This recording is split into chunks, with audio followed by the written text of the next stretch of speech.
Welcome back, everybody. Good morning, family. Right now, I want to let you know that the Red Cross internationally observed 100 years of Red Cross this year, but in St. Lucia, it is very monumental because their milestone is 70 years.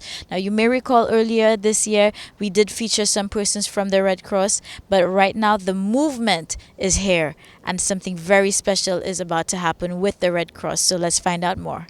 So today we have that aspect, which is the International Committee of Red Cross. As it now stands, we are celebrating 70 years of existence of the St. Lucia Red Cross on the island of St. Lucia.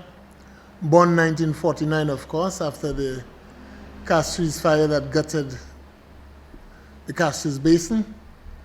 And out of this, the Red Cross was born, the British Red Cross was there, and then until 1979, we became fully independent as a national society. So for us, it's a pleasure to have them. And we felt that we should allow them to say something to the general public and beyond as far as the International Committee of Red Cross is concerned. Good morning, my name is Jorge Adan. I'm the cooperation coordinator for the Americas, for the International Committee of the Red Cross, for the ITRC. It is an enormous pleasure for us to be here today in St. Lucia to accompany the National Society in this extremely important date and event, the 70th anniversary of the National Society. We, as International Committee of the Red Cross, we are part of the same family. We are part of a family composed by the national societies here at St. Lucia Red Cross and the International Federation of the Red Cross and Red Crescent Societies. A family that has only one aim, which is to alleviate the human suffering and to do our best to provide a response to the needs in times of violence, in times of disaster, and in times of needs.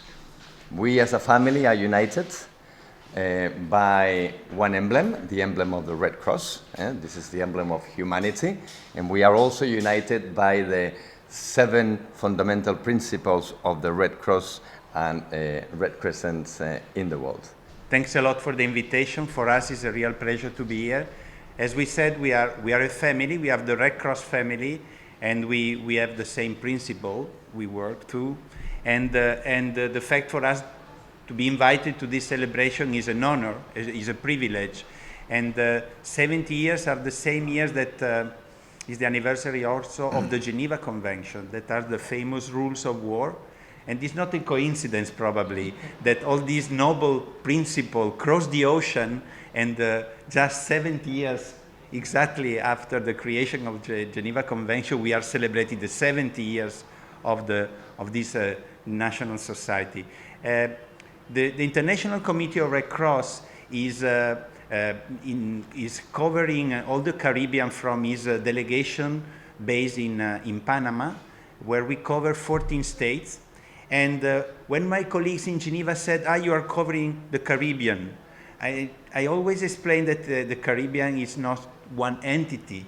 Every single island has its own identity, its history, its origin, its sensibility, and its nice people in a different way. And so we have to be close as much as possible to each reality, and to keep always a focus on the most vulnerable people that unfortunately we see in each society, and that we have to take care of, and we have to intervene in order to protect and assist them according to our principles that were mentioned, particularly the principle of humanity, impartiality, and neutrality. And I think that the fact that coming from different countries, coming from different places, we are all under the same umbrella or the same values is a fantastic hope for everybody, particularly for the youth that are working with the National Society here in Santa Lucia, that are really the future of this beautiful institution. So we hope that we will not be able to be here for the 100 or 170 years, but for sure there will be people here celebrating. And so congratulations, Mr. President, to you and your staff.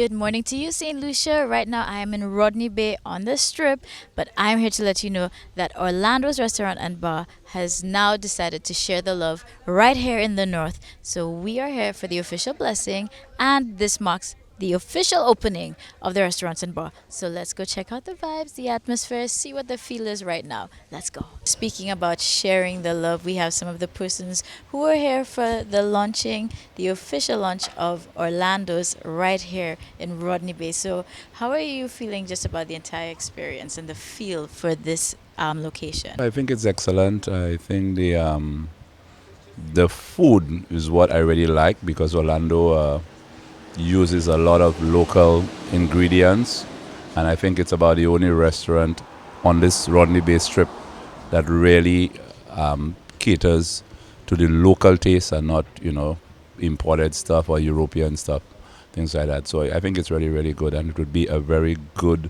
addition to what this strip has to offer. And of course, this fabulous lady here with me. I'm so pleased to run into Joan. And let me tell you, I know when it comes to things that are worthwhile, things that are of class and standards, she knows so much about this. So you are here. It's about Orlando's Restaurant and Bar right here in Rodney Bay. So as a St. Lucian, seeing another St. Lucian pushing really what is our culture through cuisine, how do you feel about this and him expanding and having a new location? Well, the thing is, it's very much welcomed. First and foremost, Chef Orlando, he was not born in St. Lucia, but his heart is really in St. Lucia. He's more St. Lucian than a lot of us. Mm-hmm. He's always had this dream to take Caribbean cuisine to another level, and he's done that beautifully. He started off in Soufrière, where a lot of the clients would say to him, Chef, when are you moving to Castries? We have to drive all the way to Soufrière, to share the love. Mm-hmm. But they would still go down to share the love because that is how good his cuisine is. So he has finally made it to the north, and it's such a welcome. Everybody's so happy about that. So today I attended the official launch, and it was very interesting. It was very Mamai Lakai-ish, if I may use that word, because, we got to interact with him and, we all shared the love. He served some very interesting food, and his main ingredients was avocado. I was amazed at the different things that he was able to do with the avocado. I love avocado.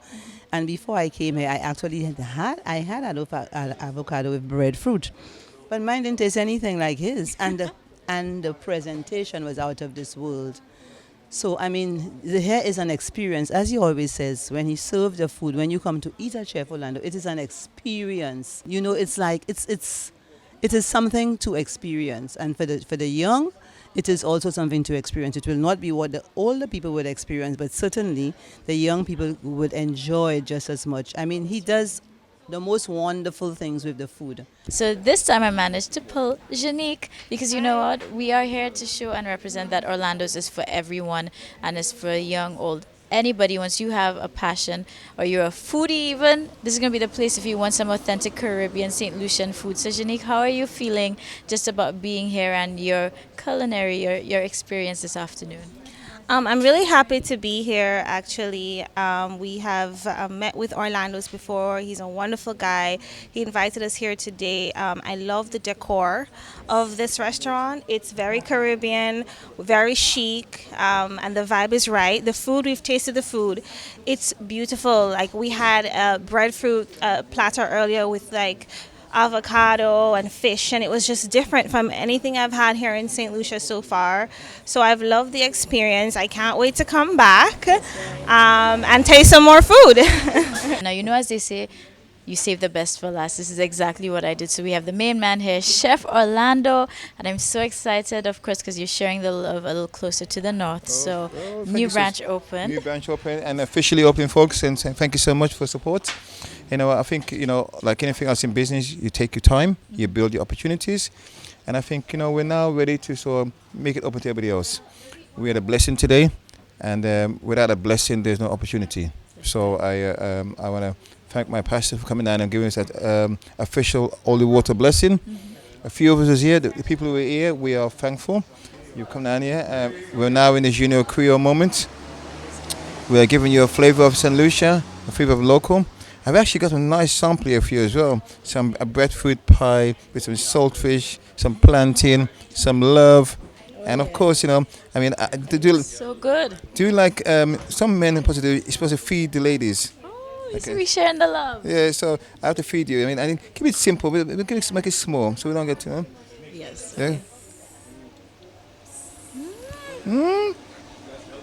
Very, very nice. I'm going to support And we're getting extra love on the sidelines. Get extra love on the side, but the idea, though, again, is St. Lucia. I think being down here for the last few months now, we recognize that you come to St. Lucia. We've been recognized by international media as the best location to come and find, But as a chef, I feel we need to come and get the best of our cuisine. That's right. We have wonderful cuisine from our local vendors, our local farmers. They're doing a fabulous job. But I think it's a local niche meeting. Along the strip here, we have a lot of great restaurants, but as an independent restaurant, we're going to give you a little Caribbean influence. But of course, we're still opening Soufriere. And so with that in mind, St. Lucians, come and join us. International media, international guests, you're more than welcome.